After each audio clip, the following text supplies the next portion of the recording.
Dalam romantisme sejarah Rusia dan Ukraina, mereka memiliki dongeng yang sama berasal dari kaum East Slavic atau Slavik Timur yang menyatukan Ukraina modern saat ini dengan Rusia di bawah negara Kievan Rus di abad pertengahan, yang membuat bahasa serta budaya kedua negara ini memiliki kemiripan karena akar budaya yang sama, termasuk agama mayoritas di Ukraina dan Rusia yaitu Kristen Ortodok. Berdasarkan sejarah ini, kita mengupas kisah Zelensky di awal dan apa strateginya melawan Rusia saat ini. Apakah efektif atau salah kalkulasi? Yang jelas strateginya sejauh ini adalah abai terhadap persiapan Rusia dan membuat warga Ukraina meninggal ribuan karena keputusannya tersebut. Agaknya strategi Zelensky kemudian hanyalah diplomasi. Ukraina mencari hak hidup, sementara Rusia mencari hak politik. Karena tidak simbang, ya tidak ada yang namanya negosiasi antara Rusia dan Ukraina. Beda platform, beda niat. Jadi apa yang Zelensky punya opsinya? Yang jelas juga dia masih bertaruh akan dukungan dunia, akan dukungan dari luar, dari pihak barat tentunya.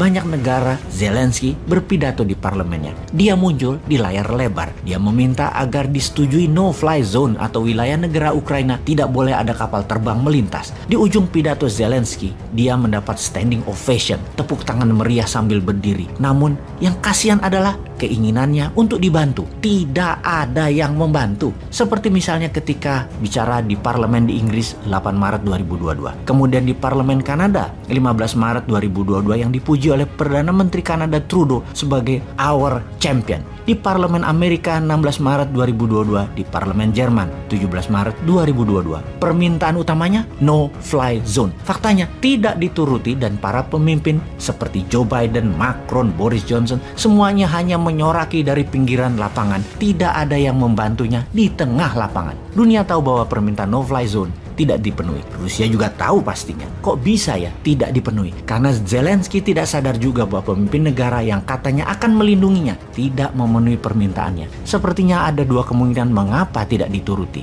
Nomor satu adalah secara politik dunia, Zelensky kurang berpengalaman. Dia tidak paham NATO dan tidak paham maunya pemimpin sekutu barat. Walaupun dalam pidatonya dia menunjukkan kekejaman Rusia menyerang penduduk sipil, diharapkan memancing sisi kemanusiaan para anggota parlemen di negara barat dan negara pemimpin sekutu tersebut. Ternyata di mata politikus semua rasa kemanusiaan itu tidak ada. Kemungkinan kedua adalah ketidaktahuan Zelensky terhadap Rusia dan pengaruh Rusia terhadap sekutu barat. Yang kalau permintaan Zelensky dituruti sekutu barat, ambiar itu Eropa barat. Seperti gas Eropa barat jadi nol dan harga minyak dunia jadi $150 per barel. Dengan itu semua, apakah sebaiknya Zelensky menyerah kepada maunya Rusia? Mungkin membuat hal ini, membuat Ukraina lebih baik. Kita lihat apa maunya Putin pada Desember 2021, yaitu Ukraina netral terhadap NATO, menyetop ekspansi NATO ke arah timur, dan meminta NATO mengurangi senjata-senjata di negara Eropa Timur, di mana Joe Biden menolak mentah permintaan Putin itu. Maret 2022, permintaan Putin menjadi 1.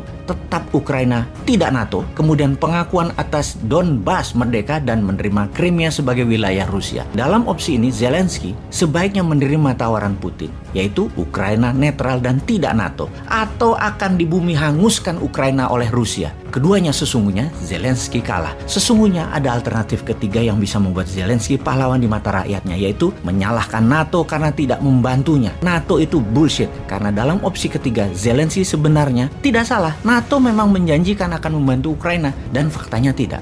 Sungguh, ketika diperlukan, NATO tidak bertindak apa-apa. Jadi sebaiknya ikuti maunya Rusia. Ukraina netral tidak join NATO, Zelensky menyerah. Presiden baru Ukraina dipilih yang taat pada Moskow. Atau tetap Zelensky namun taat pada Moskow. Rusia maunya satu, tetap berperang sampai Zelensky kalah baru bicara politik. Jadi perang diutamakan baru politik. Dari fakta ini semua agaknya Zelensky salah kalkulasi. Terlalu naif melihat geopolitik dunia dan karena itu hilang bisa negaranya. Sebuah pelajaran bernegara yang berharga bagi kita. Pelajaran kenaifan bernegara kelas dunia yang diabaikan bisa menjadikan sebuah negara tidak berdaulat. Untuk itu, semoga Indonesia paham